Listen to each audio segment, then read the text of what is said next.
హరే కృష్ణ. హరే కృష్ణ ప్రభు, వినిపిస్తుంది కదా?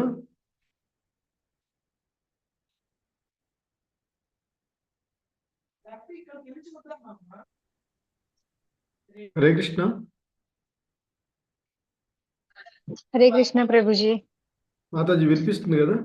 వినిపిస్తుంది ప్రభుజీ. ఓకే మాతాజీ, హరే కృష్ణ, ధన్యవాదాలు. హరే కృష్ణ.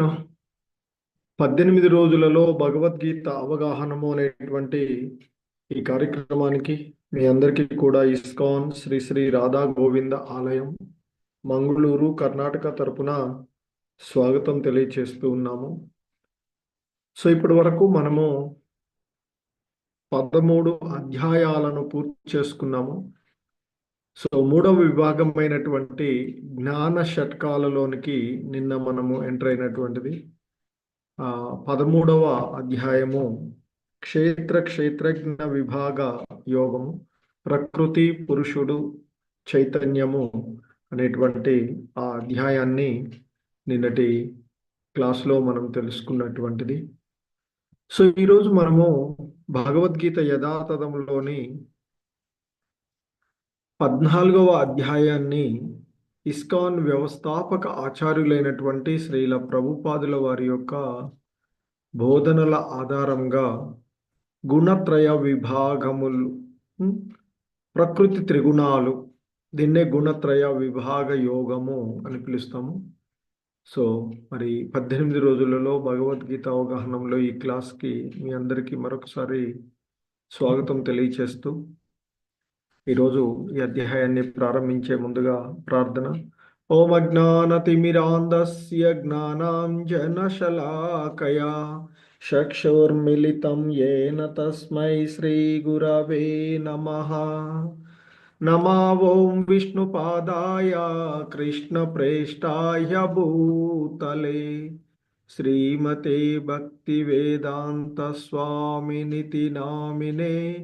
నమస్తే సారస్వతీ దేవే గౌరవాణి ప్రచారిణే నిర్విశేష శూన్యవాది పాశ్చాత్యదేశతారిణే.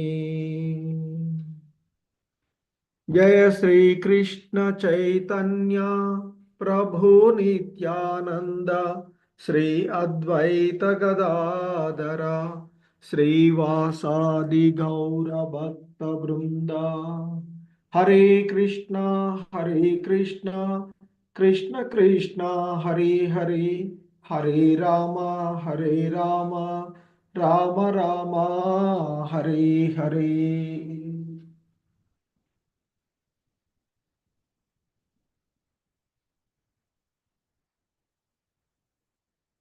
హరే కృష్ణ.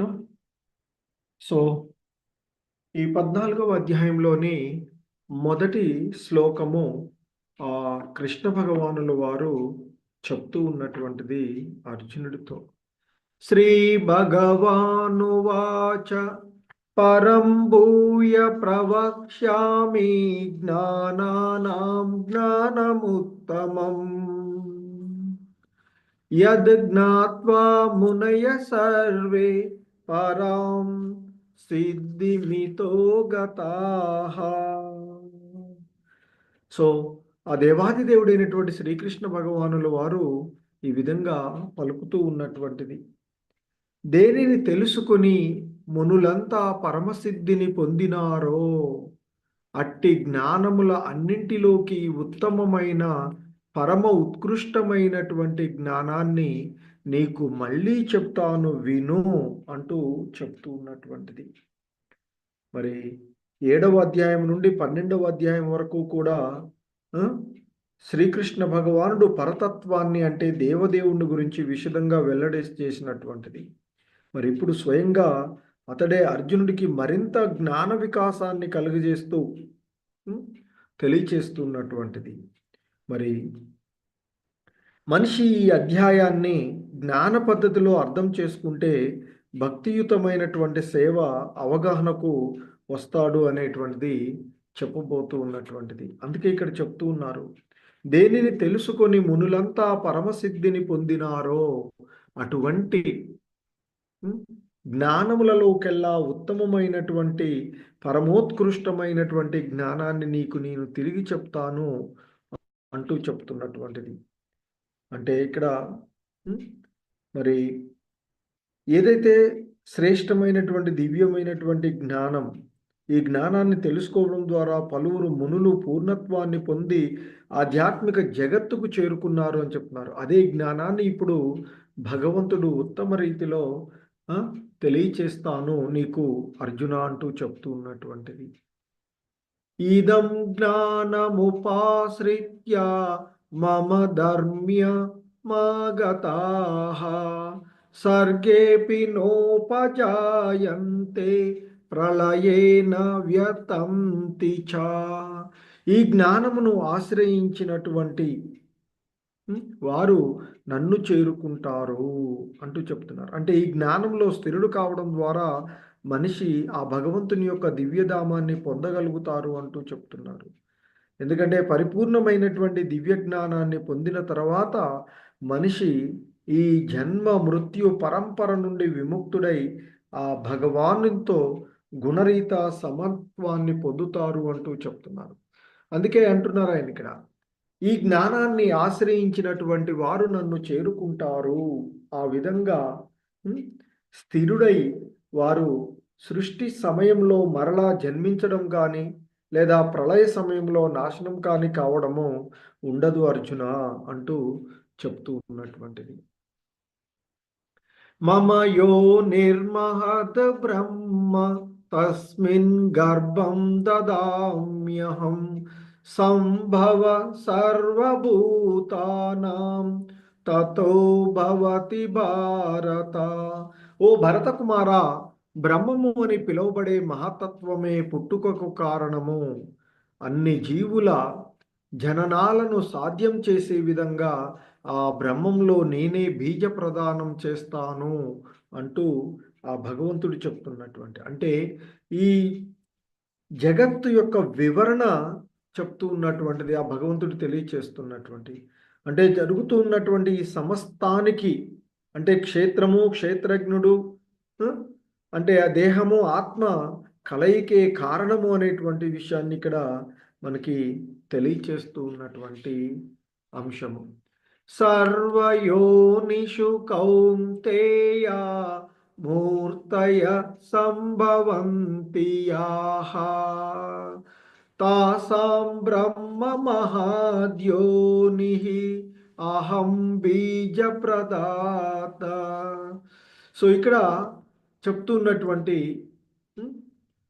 ఆయన సర్వయోనిషు కౌంతేయ మూర్తయ సంభవంతియా తాసాం బ్రహ్మ మహద్యోని అహం బీజ ప్రదపిత అంటూ చెప్తూ ఉన్నటువంటి, అంటే అహం బీజ ప్రద అంటే అహం అంటే నేను, బీజ ప్రద పిత అంటే బీజ ప్రదాతనైనటువంటి తండ్రిని నేను అని తెలుసుకోవాలి అర్జున అంటూ చెప్తున్నారు. సో ఇక్కడ కృష్ణ భగవాన్ అంటున్నారు, ఓ కౌంతేయ, ఈ భౌతిక ప్రకృతిలో జన్మించడము ద్వారానే అన్ని జీవులు ప్రకటితమయ్యాయని, మరి నేను వాటికి విత్తనం ఇచ్చే పితని అని అర్థం చేసుకో. అహం బీజ పిత అంటూ చెప్తున్నటువంటి, సో మరి ఆ బీజాన్ని ఇచ్చేటువంటి తండ్రిని నేనే అని అర్థం చేసుకోవాలి అని చెప్తున్నటువంటి, నేనే వాటికి ఆ విత్తనం ఇచ్చేటువంటి పితని అని అర్థం చేసుకోవాలి అర్జున అంటూ చెప్తూ ఉన్నటువంటిది.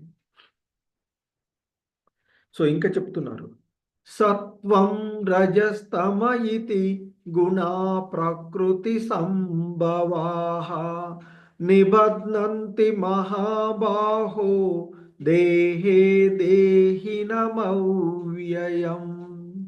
ఓ మహాబాహులు కలవాడా అర్జున, భౌతిక ప్రకృతి సత్వగుణము రజోగుణము తమోగుణము అనే 3 గుణాలను కలిగి ఉంటుంది. శాశ్వతమైన ఆత్మ భౌతిక ప్రకృతిలోనికి వచ్చినప్పుడు ఈ గుణాల చేత బద్ధుడవుతూ ఉన్నాడు అంటూ చెప్తూ ఉన్నటువంటి విషయం.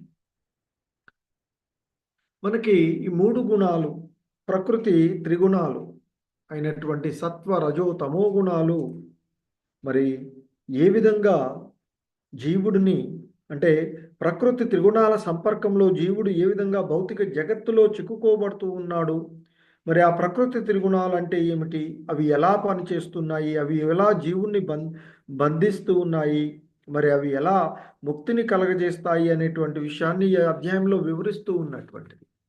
మరి మూడు గుణాలు, గుణ అంటే తాడు అని అంటారు. మరి ఇవి ఈ గుణాలు సత్వ రజో తమో గుణాలు అనేవి మన యొక్క ప్రవర్తన మరియు మానసిక శారీరక మరి భావోద్వేగాల ప్రపంచంలోని ప్రతి అంశాన్ని ప్రభావితం చేసేటువంటివే ఈ సూక్ష్మ శక్తులు, సత్వ రజో తమో గుణం అనేటువంటి సూక్ష్మ శక్తులు అని చెప్తారు. ఈ శక్తుల యొక్క సంస్కృత పదము గుణ అంటే తాడు. మరియు మన యొక్క మంచి తీర్పుకు వ్యతిరేకంగా వివిధ రకాలుగా వ్యవహరించడానికి అవి మనల్ని ఎలా లాగుతాయో మనకి భగవద్గీతలో వివరిస్తూ ఉన్నారు శ్రీకృష్ణ భగవానుల వారు. సో సాధారణంగా ఈ గుణాల ప్రభావంలో సత్వగుణంలో ఉండేటువంటి వారు ఆధ్యాత్మిక అంశాలపైన ఉంటారు, రజోగుణంలో ఉండేవారు సెల్ఫ్ నాది నేను అనే భావనలో ఉంటారు, తమో గుణంలో ఉండేవారు ఇక అజ్ఞాన అంధకారంలో ఉంటారు అని చెప్తారు. సో సాధారణంగా సత్వగుణంలో ఉండేవారు ఆధ్యాత్మిక గ్రంథాలను అధ్యయనం చేయగా, ఇక రజోగుణంలో ఉన్నవాడు ఎలా సంపాదించాలి, ఎలా ఎలా ఎక్కువగా కూడబెట్టాలి అనేటువంటి భావనల్లో ఉంటాడు. ఇక తమో గుణంలో ఉన్నవారు అనవసరమైనటువంటి విషయాల గురించి సమయం అంతా వృధా చేస్తూ ఉంటుంటారు. సో మన మూడు గుణాలకు వాటి యొక్క స్వభావాలను చూసినట్లయితే సత్వగుణము పాజిటివ్ థింకింగ్తో ఉండేటువంటిది అని చెప్తారు. మరి పరిశుద్ధమైనది, ఆహ్లాదకరమైనది, దివ్యమైనదిగా చెప్తూ ఉన్నది సత్వగుణము. మరి ఇక రజోగుణము ఇది మనల్ని ఆధీనపరుచుకునే విధంగా కంట్రోలింగ్ పవర్లో, అలాగే మిశ్రమము మన యొక్క కోరికలను నెరవేర్చుకోవాలి అనేటువంటి తాపత్రయంతో ఉంటారు. సాధారణంగా మానవులు రజోగుణ సంబంధంలో ఉంటారు అని చెప్తుంటారు. ఇక తమో గుణము ఎల్లప్పుడూ నెగిటివ్ థింకింగ్స్, అశుభ్రత్వము. సో ఇక్కడ శుభ్రత్వం లేకుండా ఉండేటువంటి బాధలు, అలాగే రాక్షస భావము. అంటే సత్వగుణంలో ఉండేవారు దైవీ గుణాలను కలిగి ఉండగా, రజోగుణంలో ఉన్నవారు మానవ సంబంధమైన గుణాలు, ఇక తమో గుణంలో ఉండేవారు ఎల్లప్పుడూ కూడా నెగిటివ్ థింకింగ్లోనే ఉంటారు అని, మరి అపరిశుద్ధమైనటువంటి స్థితిలో బాధలను అనుభవిస్తూ మరి సో ఆ రాక్షస గుణాలను కలిగి ఉన్నటువంటి వారుగా చెప్తుంటారు. ఇంకా చెప్తున్నారు, తత్ర సత్వం నిర్మలత్వాత్ ప్రకాశకమనామయం సుఖ సంగేన బధ్నాతి జ్ఞాన సంగేన చానఘా. ఓ పాపరహితుడవైన అర్జున, చానగా అంటున్నారు ఇక్కడ. సో పాపరహితుడవైన అర్జున, సత్వగుణము ఇతర గుణముల కంటే నిర్మలమైనది, అందువల్ల అది ప్రకాశింపచేస్తుంది, మనిషిని అన్ని పాపముల నుండి విముక్తి కలగజేస్తుంది. ఇది జీవుడిని సుఖం మీద మరియు జ్ఞానం మీద ఆసక్తిని చేసి బంధిస్తూ ఉంటుంది అని చెప్తున్నారు.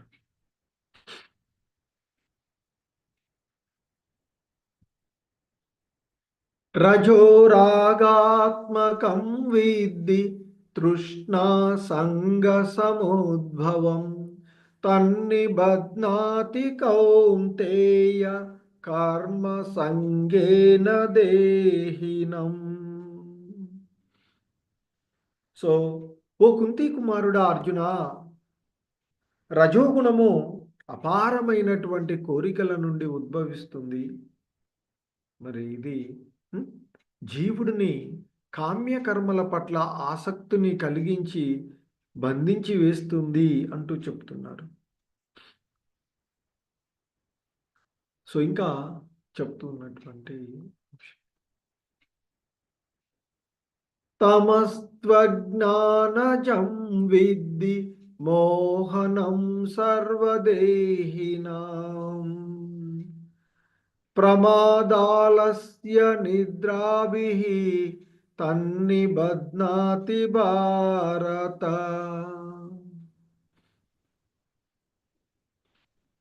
ఓ అర్జున, అజ్ఞానం వల్ల జనించే తమో గుణము సకల జీవులకు అవివేకం కలిగిస్తుంది, అంటే భ్రమను కలగజేస్తుంది అని నీవు తెలుసుకో అర్జున అంటున్నారు.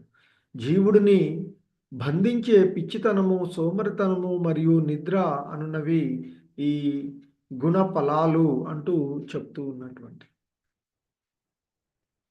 సత్వం సుఖే సంజయతి రజస్ కర్మణి భారత జ్ఞానమావృత్య తు తమః ప్రమాదే సంజయత్యుత. ఓ అర్జున, సత్వగుణము సుఖాన్ని చేకూరుస్తుంది, రజోగుణము కర్మలలో బద్ధుణ్ణి చేస్తుంది, ఇక తమో గుణము జ్ఞానాన్ని కప్పివేసి వ్యక్తిని బుద్ధిహీనతలో బంధించి వేస్తుంది అంటూ చెప్తూ ఉన్నటువంటిది భగవద్గీతను అనుసరించి శ్రీకృష్ణ భగవాన్లు వారు చెప్తూ ఉన్నటువంటి అంశము. సో అంటే ఇక్కడ సత్వగుణము జీవుడికి సుఖాన్ని చేకూర్చగా, రజోగుణము జీవితంలో బద్ధుణ్ణి చేస్తుంది అని, ఇక తమో గుణము ఇక అది ఆ వ్యక్తి యొక్క బుద్ధిని కప్పివేసి అతనికి, అంటే ఇక్కడ తమో గుణము ఆ జ్ఞానాన్ని కప్పివేసి వ్యక్తిని బుద్ధిహీనతలో బంధించి వేస్తుంది అని చెప్తున్నట్టు. సో ఇంకా చెప్తున్నారు, రజస్తమా చాభిభూయ సత్వం భవతి భారత రజసత్వం తమచ్చైవ తమసత్వం సత్వం రజస్తతా. ఓ భరత కుమారా, కొన్నిసార్లు రజస్తమో గుణాలను అణిచి సత్వగుణము ఆధిపత్యం చలాయిస్తుంది, మరికొన్నిసార్లు సత్వ తమో గుణాలను అణిచి రజోగుణము ఆధిపత్యం చలాయిస్తుంది. సో ఈ విధంగా ఈ గుణాల మధ్య ఆధిపత్యపు పోటీ ఎప్పుడూ జరుగుతూనే ఉంటుంది అర్జున అంటున్నారు. సర్వద్వారేషు దేహేస్మిన్ ప్రకాశ ఉపజాయతే జ్ఞానం యదా తదా విద్యాత్ వివృద్ధం సత్వమిత్యుక్తః. సో ఇంకా చెప్తున్నారు, దేహంలోని అన్ని ద్వారాలు జ్ఞానం చేత ప్రకాశితమైనప్పుడు అది సత్వగుణము యొక్క ప్రకటితమని నీవు తెలుసుకోవాలి అర్జున అంటూ చెప్తున్నటువంటి. అంటే దేహంలో ఉండేటువంటి అన్ని ద్వారాలు, నవరంధ్రపురే దేహి అని చెప్తారు. ఈ దేహం 9 రంధ్రాలను కలిగి ఉన్నటువంటి. సో 2 చెవులు, 2 ముక్కులు, మరి చర్మము, సో గుదము, అలాగే ఇవన్నీ మనకి 9 ద్వారాలుగా చెప్పబడేటువంటివి. మరి ఈ ద్వారాలన్నీ కూడా జ్ఞానం చేత ప్రకాశితమైనప్పుడు, నోరు కానీ, చెవులు కానీ, సో ఇవన్నీ కూడా జ్ఞానం చేత ప్రకాశితమైనప్పుడు అది సత్వగుణం యొక్క ప్రకటితము అని నీవు తెలుసుకోవాలి అర్జున అంటూ చెప్తున్నటువంటి. లోభ ప్రవృత్తిరారంభ కర్మ నామ శమస్పృహ రజస్యేతాని జాయంతే వివృద్ధే భరతర్షభ. సో ఓ భరతులలో ప్రధానుడైనటువంటి అర్జున, రజోగుణము పెరిగినప్పుడు లోభము అంటే దురాశ, కామ్యకర్మల కొరకు తీవ్రమైనటువంటి ప్రయత్నము, మరి అదుపు లేని కోరికలు మరియు అత్యాశ పొందుతారు అంటూ చెప్తూ ఉన్నటువంటిది.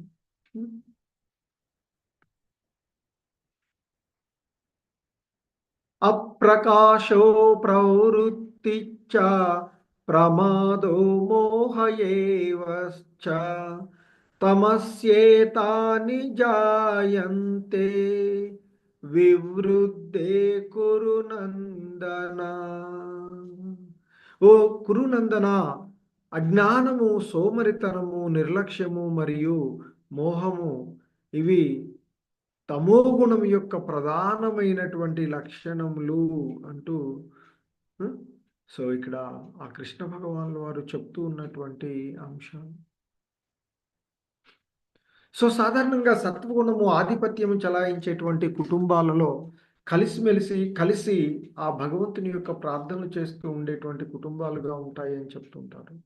ఇక రజోగుణము ఆధిపత్యంలో ఉన్నప్పుడు లోభము, కామ్యకర్మలు, తీవ్రమైనటువంటి యత్నాలు వీటన్నిటిని కూడా అణుచుకొని సో మరి ఇవి రజోగుణంలో ఉన్నప్పుడు. అంతకుముందు సత్వగుణంలో ఉన్నప్పుడు వారంతా కూడా కలిసిమెలిసి ఆనందమయంగా ఉండేటువంటి కుటుంబంగా ఉంటుంది. ఇక రజోగుణము ఆధిపత్యం చెలాయించినప్పుడు లోభము, కర్మము, తీవ్రమైనటువంటి ప్రయత్నము, అలాగే అణుచుకోలేనటువంటి కోరికలు, తపన ఉంటాయి. అలాగే తమో గుణంలో అంధకారము, సోమరితనము, బుద్ధిహీనత, భ్రాంతి. సో తమో గుణము ఆధిపత్యం చలాయించినప్పుడు అని చెప్తుంటుంటారు. యదా సత్వే ప్రవృద్ధేతు ప్రళయం యాతి దేహభృత్ తదోత్తమ విదాం లోకాన్ అమలాన్ ప్రతిపద్యతే. మనిషి సత్వగుణ ప్రధానంగా ఉండి మరణించినప్పుడు జ్ఞానులు ఉండే పవిత్ర లోకాలను, అంటే రజ తమసుకు అవి లేనటువంటి, ఈ రజోగుణం కానీ తమోగుణం కానీ లేనటువంటి గుణాలు ఇక్కడ చెప్తున్నారు. మనిషి సత్వగుణం ప్రధానంగా ఉండి మరణించినప్పుడు అతడు ఆ జ్ఞానులు ఉండే పవిత్ర లోకాలను, అంటే రజో తమసు గుణాలు లేనటువంటి ఆ లోకాలకు చేరుకుంటారు అని చెప్తున్నారు.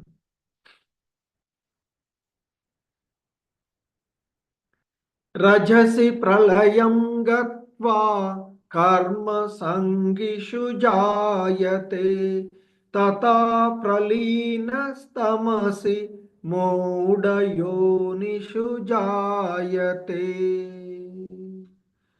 మనిషి రజోగుణ ప్రధానంగా ఉంటూ మరణించినప్పుడు పనులు ప్రేరణ పొందినటువంటి వారిలో జన్మిస్తారు. మరి తమోగుణ ప్రధానంగా ఉండి మరణించినప్పుడు మరి జంతువుల యొక్క జాతులలో ఆ జీవుడు నెట్టివేయబడతారు అంటూ చెబుతున్నటువంటి.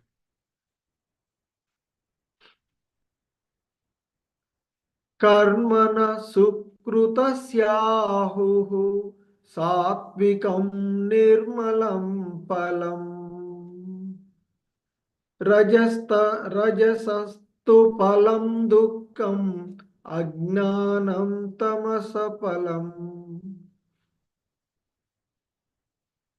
ఇంకా చెప్తున్నారు, సత్వగుణంలో చేసినటువంటి కార్యముల యొక్క ఫలాలు పవిత్రమైనటువంటి ఫలితాలను ఇస్తాయి అర్జున అంటూ చెప్తున్నారు. రజోగుణంలో చేసేటువంటి పనులు దుఃఖాన్ని కలగజేయగా, ఇక తమోగుణంలో చేసినటువంటి పనులు అజ్ఞాన చీకటిని కలగజేస్తాయి అంటూ చెప్తున్నటువంటిది. ఇంకా చెప్తున్నారు, సత్వాత్ సంజాయతే జ్ఞానం రజసో లోభ ఏవ చ ప్రమాదమోహౌ తమసో భవతో జ్ఞానమేవ చ. సత్వగుణం చేత నిజమైనటువంటి జ్ఞానము, రజోగుణం చేత లోభము అంటే దురాశ, తమోగుణం చేత పిచ్చితనము, నిర్లక్ష్యము, మోహము, భ్రాంతి వృద్ధి చెందుతాయి అంటూ చెప్తున్నటువంటి.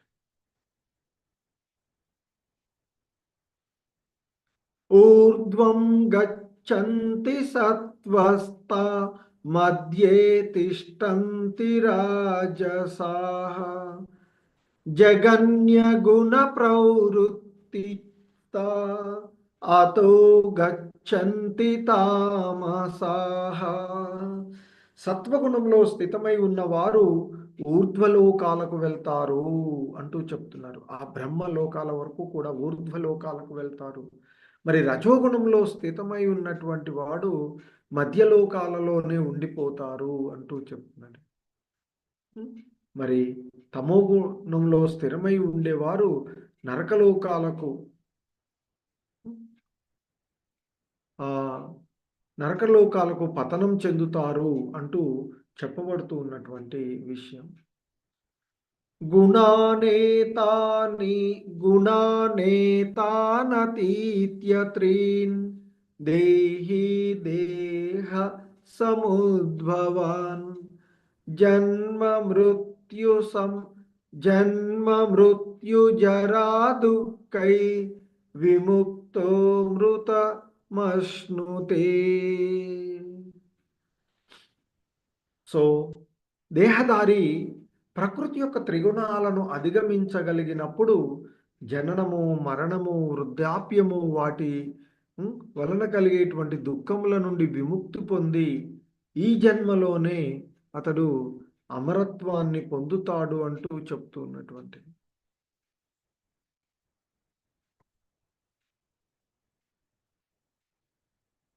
సో ఆ విధంగా కృష్ణ భగవానులు వారు బోధించినటువంటి బోధనలన్నీ విన్న తర్వాత అర్జునుడు మళ్ళీ అడుగుతున్నాడు. అర్జున ఉవాచ కైర్లింగై త్రీన్ గుణానేతాన్ అతీతో భవతి ప్రభో కిమాచార కథం చైతాన్ త్రీన్ గుణానతివర్తతే. అర్జునుడు తెలుసుకోగలిగినటువంటి జిజ్ఞాసుడై ఆ ప్రభువుని, ఆ కృష్ణ భగవానుల వారిని అడుగుతూ ఉన్నాడట. ఓ ప్రభు, ప్రకృతి 3 గుణాలకు అతీతంగా అయిన వాని యొక్క లక్షణాలు ఏమిటి? మరి అతడు ఏ విధంగా ప్రవర్తిస్తూ ఉంటాడు? అతడు 3 గుణాల బంధనమునకు అతీతంగా ఎలా అవుతాడు అనేటువంటిది ఇక్కడ అర్జునుడి యొక్క ప్రశ్నలు. మరి ఆ కృష్ణ భగవానుల వారి యొక్క సమాధానం చూస్తే ఇక్కడ చెప్తూ ఉన్నారు. మనకి ఈ 14వ అధ్యాయంలో 22 నుండి 25వ శ్లోకం వరకు కూడా మరి ఆ భగవానునికి సంబంధించినటువంటి ఆ అంశాలను ఇక్కడ అంటే మనకి ఆ భక్తుల యొక్క శుద్ధభక్తి లక్షణాలు చెప్తున్నారు. శ్రీకృష్ణ భగవానుడు ఈ విధంగా పలుకుతూ ఉన్నాడు. ఓ పాండుకుమారా, ప్రకాశము, ఆసక్తి, మోహము కలిగినప్పుడు ద్వేషించనివాడు, లేదా అవి లేనప్పుడు కోరుకోనివాడు, భౌతిక గుణముల యొక్క ఈ ప్రతిచర్యల ద్వారా అస్థిరపడక మరియు కలవరపడక తటస్థంగాను మరియు అతీంద్రియంగా మిగిలిపోయేటువంటి వాడు, ఆత్మయందే స్థితుడైనటువంటి వాడు, ఆనందము మరియు బాధను ఒకేలాగా చూడగలిగేవాడు, మట్టినైనా రాయినైనా బంగారమును అయినా సమదృష్టితో చూసేవాడు అని చెప్తాడు. సో మరి కావలసినవి అయినా అవాంఛనీయమైన వాటికి సమానంగా ఉంటారు అని చెప్తున్నారు. సో మరి స్నేహితుడు, శత్రువు ఇద్దరిని ఒకేలా చూడగలిగేవాడు, మరియు అన్ని భౌతిక కార్యకలాపాలన్నింటినీ కూడా త్యజించి మరి ఆ ప్రకృతి అది సో మరి ఈ ప్రకృతి గుణాలను అధిగమించిన వాడు అని ఇక్కడ అర్జునుడు అడిగినటువంటి ప్రశ్న. ఈ 3 గుణాలను ఎలా అధిగమిస్తాడో, అలా అధిగమించిన వాడి యొక్క లక్షణాలు ఏమిటి అనేటువంటిది అడుగుతుంది. సో ఈ 3 గుణాలను అధిగమించగలిగేటువంటి వారి యొక్క లక్షణాలను ఇక్కడ మనకి కృష్ణ భగవానులు వారు తెలియచేస్తూ ఉన్నటువంటివి. ప్రకాశంగా ఉండడము, అంటే ఎల్లప్పుడూ యాక్టివ్‌గా ఉండేటువంటి ఆసక్తితో ఉండడము, అలాగే మోహం కలిగినప్పుడు వాటిని ద్వేషించకుండా, లేదా అవి లేనప్పుడు వాటిని కోరుకోకుండా, భౌతిక గుణాల యొక్క ప్రతిచర్య ద్వారా అస్థిరపడకుండా, కలవరపడక, మరి ఈ అంటే ఇక్కడ వీటికి తటస్థంగాను మరియు అతీంద్రియంగాను మిగిలిపోయేటువంటి వాడు. అలాగే ఆత్మయందే స్థితుడై ఆనందము మరియు బాధని ఒకేలా చూడగలిగేవాడు. మట్టేనైనా, రాయినైనా, బంగారంనైనా సమదృష్టితో చూడగలిగేటువంటి వాడు, మరియు అవాంఛనీయమైన వాటికి సమానంగా, అంటే వాంఛనీయమైన, అవాంఛనీయమైన వాటిని సమదృష్టితో చూడగలిగేవాడు. అలాగే ప్రశంసలైన, నిందలైన, గౌరవమైన, అగౌరవమైన సమానంగా స్వీకరించేవాడు. మరి అలాగే స్నేహితుడు మరియు శత్రువు ఇద్దరిని ఒకేలా చూడగలిగేటువంటి వాడు. అన్ని భౌతిక కార్యకలాపాలను త్యజించినటువంటి వాడు ప్రకృతి గుణాలను అధిగమించిన వాడని చెబుతారు అంటూ చెప్తున్నటువంటి.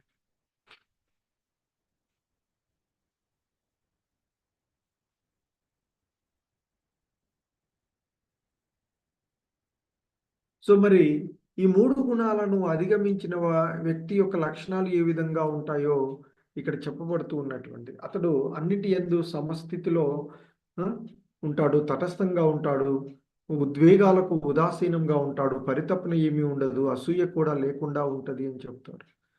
సో అతని ప్రవర్తన ఎలా ఉంటుందంటే అన్ని పరిస్థితులలోనూ సమత్వంగాను, అంటే ప్రశంస వచ్చిన, నింద వచ్చిన, గౌరవమైన, అగౌరవమైన, వాంఛనీయమైన, అవాంఛనీయమైన అన్ని పరిస్థితుల్లోనూ సమత్వంతోనే ఉంటారని చెప్తారు.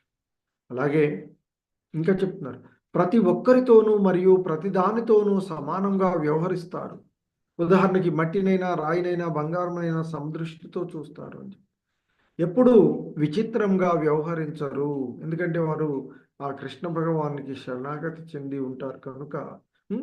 సో మరి ఆ కృష్ణుడికి శరణ పొందడం ద్వారా ఆధ్యాత్మిక అభ్యాసాలలో దృఢంగా ఉంటారు అంటూ చెప్తున్నారు.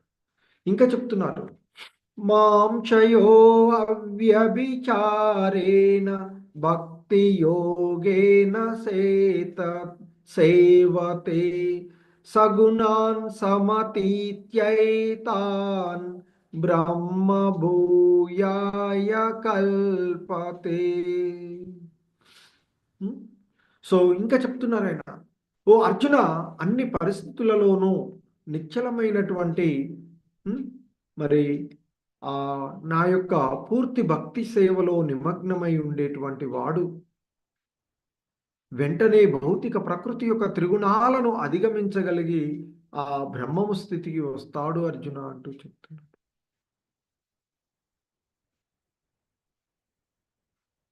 బ్రహ్మణో హి ప్రతిష్టాహం అమృతస్య చ శాశ్వతస్య చ ధర్మస్య సుఖస్యైకాంతికస్య చ. సో ఇంకా చెప్తున్నారు, ఇక అమృతమైనది, నశింపులేనటువంటిది, శాశ్వతమైనది మరియు పరమ ఆనందమునకు సహజ స్థితి అయిన నిరాకార బ్రహ్మమునకు కూడా నేనే మూలము అర్జున అంటూ ఆ భగవంతుడు ఇక్కడ చెప్తూ ఉన్నటువంటి అంశం.